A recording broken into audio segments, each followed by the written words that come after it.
नमस्कार, एनबी भारत में आपका स्वागत है। मैं हूं निखिलेश प्रताप सिंह। हम मौजूद हैं मानसरोवर मंदिर पर और यहाँ का जो इतिहास है वो सैकड़ों वर्ष पुराना रहा है। राजा मान सिंह ने यहाँ का जो सौंदर्यीकरण है वो कराया था और खुदाई के दौरान यहाँ पर स्वयंभू के रूप में भगवान भोलेनाथ प्रकट हुए थे। हमारे साथ कुछ लोग हैं जो वर्षों से यहाँ आ रहे हैं और उनकी जो मनोवांछित मनोकामनाएं वो लगातार पूरी हो रही हैं।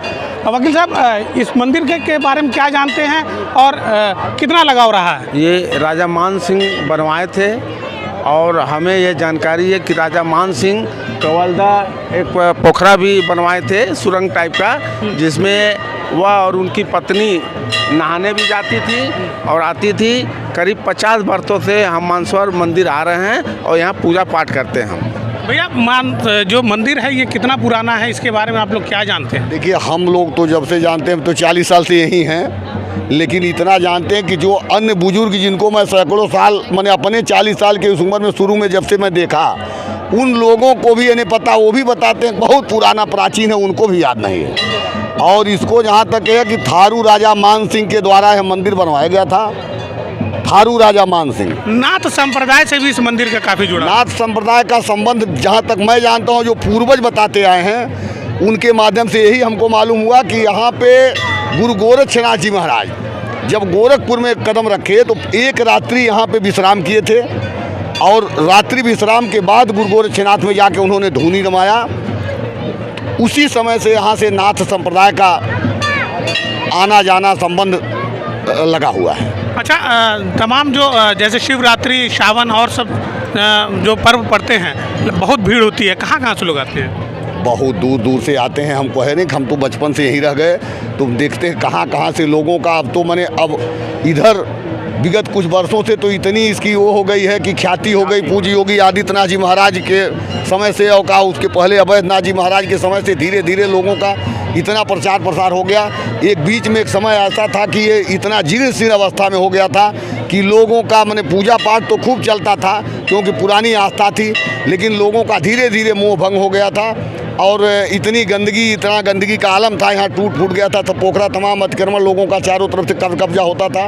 वो तो पूज्य योगी आदित्यनाथ जी महाराज के समय में इसका इतना बृहद जीर्णोद्धार हुआ है, इतना इन्होंने अपने इस सरकार में इतना वो किया। जबकि यहाँ सांसद खाली रहे, जब मुख्यमंत्री नहीं रहे, तब भी योगी जी ने पूरे पोखरे का निर्माण एक तरफ वाई.डी. सिंह के पास है, एक तरफ डॉक्टर राधा मोहन का, एक तरफ जो है ऐसे 4 फंड से, एक पर्यटन विभाग से, चारों सीढ़ी 4 फंड से बनी है। और तब से महाराज जी लगे हैं कि इस पोखरे का जीर्णोद्धार हो जाए। गुरुजी, जो मंदिर है, मंदिर के बारे में क्या इतिहास है और जो मान्यता है क्या?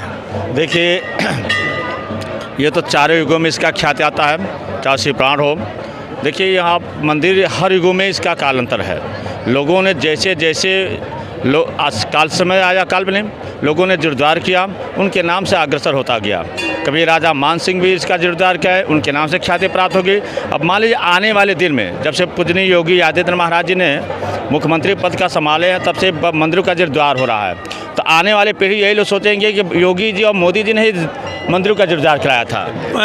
पांडव और राजा दशरथ से इस मंदिर का क्या जुड़ा? देखिए, पांडव भी यहाँ, जब हम लोग महाभारत के शांति पर्व में जाएंगे तो शांति पर्व में आता आद्रवन। आद्रवन में यहाँ से लेकर जो पूर्वांचल के क्षेत्र हैं वो आद्रवन थे। तो एक रात्रि पांडव भी विश्राम किए थे और त्रेतायुग में जाएंगे तो राजा दशरथ जब शिकार करने के आते हैं तो ये भी रात्रि विश्राम वो भी किए हैं। और नाथ संप्रदाय की परंपरा है, तो गुरु गोरक्षनाथ जो नाथ संप्रदाय अलग जगह थे, उन्होंने भी एक रात्रि यहाँ विश्राम किए थे।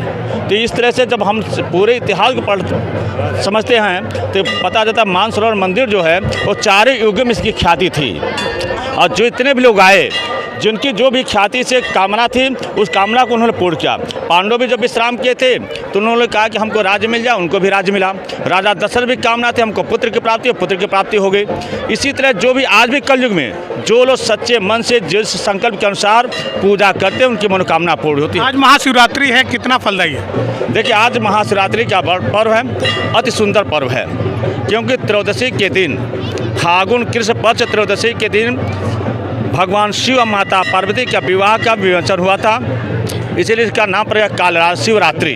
शिव और कालरात्रि के मिलन को शिवरात्रि कहा जाता है। और जहाँ पर विवाह बंधन होता है वो बहुत अति सुंदर होता है, क्योंकि आज जो युग मिला है, जो आज का समय है, दिन शुक्रवार भी है, त्रयोदशी भी है, नक्षत्र भी अच्छे हैं। जो शिव के विवाह में जो नक्षत्र थे वो नक्षत्र आज मिल रहे हैं, इसलिए आज का महात्मा और अधिक हो गया है। तो कहीं ना कहीं जो महाशिवरात्रि का पर्व है वो काफ़ी फलदायी है। जो जानकार हैं वो बता रहे हैं कि आज के दिन भगवान भोलेनाथ को बेलपत्र, भांग, धतूर, दूध आदि चढ़ाने से जो उनकी मनोवांछित मनोकामनाएं हैं वो पूरी होंगी और उसका उनको लाभ भी मिलेगा। एनबी भारत के लिए गोरखपुर से निखिलेश प्रताप सिंह।